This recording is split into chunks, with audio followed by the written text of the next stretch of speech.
अभी Leopold von Ranke, who lived in the era of 1795 to 1886, जो 19th century के historian थे ना, वो बहुत ज़्यादा इनसे इन्फ्लुएंस थे. ये मेनली बर्लिन यूनिवर्सिटी के थे. इन्होंने ना critical method of historical research पे ज़्यादा उनका एटमोस्ट एम्फेसिस था of information gather through original documents. उनका मानना था that we have to know the history, to write the written history. We have to actually focus on the real documents. He also stated that all types of documents associated with the historical event need to be examined with the greatest care. That is, we need to observe them very carefully. He believed that with this method it was possible to reach the historical truth.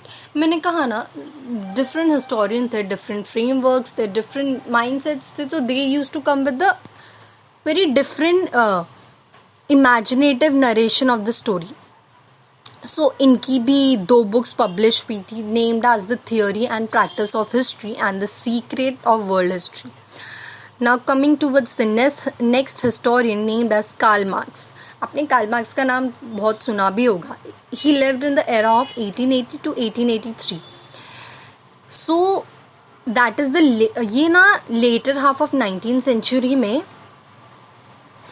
एक new school of thought arousing, keeping in view the new thesis formulated by Karl Marx. मतलब इसका मतलब पता है क्या कि इन्होंने ना एक डिफरेंट थीसिस, डिफरेंट मतलब मैंने बोला ना, हिस्टोरियंस का सबका बहुत अलग फ्रेमवर्क और माइंडसेट होता था. सो इन्होंने एक अपनी थीसिस प्रोड्यूस की. According to the Karl Marx, history was not about abstraction of ideas, it was about the living people. Human relationships are shaped by fundamental needs of people and the ownership as well as the nature of prevalent means of production to meet those needs. अब मतलब mainly इन्होंने ना struggle के बारे में बात की थी. इन शॉर्ट मैं आपको इनका मतलब बताना चाहती हूँ. इनका मतलब द एक्सेबिलिटी, कोई भी चीज़ का accessibility of this means to different strata of society. अब ना ये वो कभी सेम नहीं थे. मतलब मैं बोल रही हूँ ना, कोई भी चीज़ हिस्ट्री में भी इनइक्वालिटी तो बहुत ही थी. So there was a class called as struggle class. So इनका मेन फोकस था इकोनॉमिक में, economic development. According to the Karl Marx, human history is the history of class of struggle as the class own means of production economically exploits the rest class. Das Kapital treatise written by him is the most referred book all over the world. इनका main मतलब ये था कि हम जब past में जाता है, the one who has more use to exploit the others जिनके पास कुछ नहीं है. सो दिस इज हाउ ये इनकी एक थीसिस थी जो उन्होंने प्रोड्यूस की थी. And this is actually true कि आप लोगों ने अगर पढ़ाई होगा तो कि इनइक्वालिटी इन हिस्ट्री और in our past decades is so much कि उससे we could actually know how वो ज़माने के लोगों का माइंडसेट कैसा था. अभी there were also feminist historiography. Feminist historiography का मेन पर्सपेक्टिव था टू नो द हिस्ट्री और एक वुमेन के पर्सपेक्टिव से, उसके नज़रिए से हिस्ट्री कैसा है. Because as different historian with different thoughts. So उनके नज़रिए से क्या था. तो the writing of Simone de Beauvoir help in establishing the fundamentals of feminism. वो मेनली एक फ्रेंच थी. इन्होंने ना मेनली हमको एम्फसाइज किया कि पास्ट में there was so much of male domination. हम लोग womens were so much dominated by the men. It drove that historical research to focus in the depth on various aspects of aspects of what? Aspects of the unemployment, their role in the trade union, institution, working for the cause, the family, the life, etc. मतलब ऐसा हो गया था कि in past also there was so many injustice to the women. उन लोग कितना ज़्यादा मतलब women were not so much, you can say powerful, but वो उतनी ज़्यादा आगे नहीं थी जितने मेंस थे. अब ऐसा क्यों था? क्योंकि there was so much of male domination in the society that we are the superior. इसके वजह से in the historical writing after 1990, women were portrayed as an independent social class. Abhi, the last historian named as Michael Foucault, who lived in the era of 1926 to 1984, ये ना French थे और ये mainly 20th century में आए थे.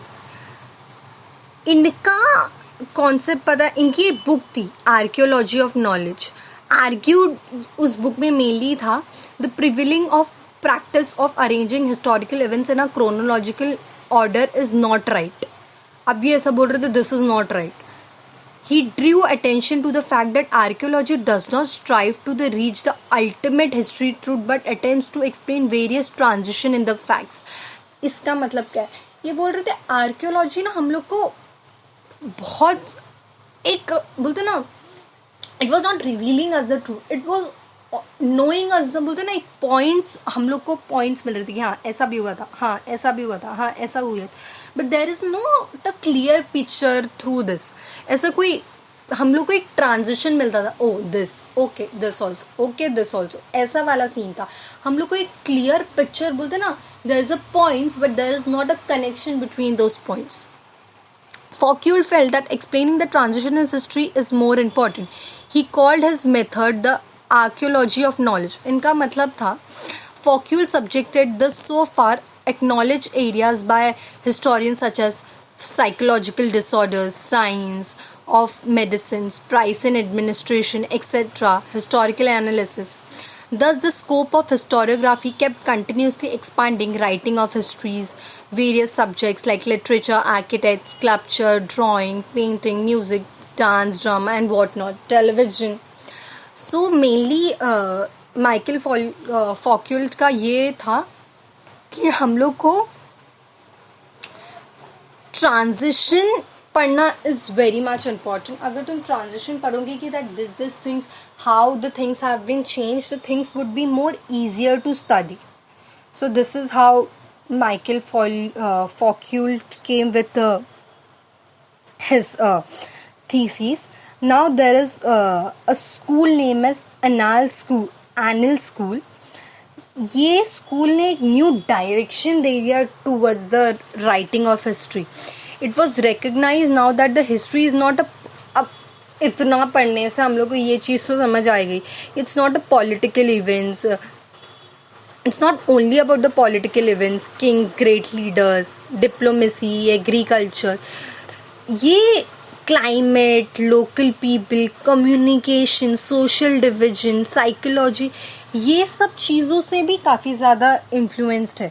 It is not about the king's history, it is also about the how the उधर की बोलते हैं ना, we could not only say कि the king, हम लोग ने we have always studied about the famous kings कि वो ऐसे हैं ऐसे, but we have never studied कि वहाँ के लोग कैसे थे. So that is also history. So ये स्कूल में वो सब चीज़ें भी सिखाई जाती हैं. It was started by the French historians, this school. Thank you.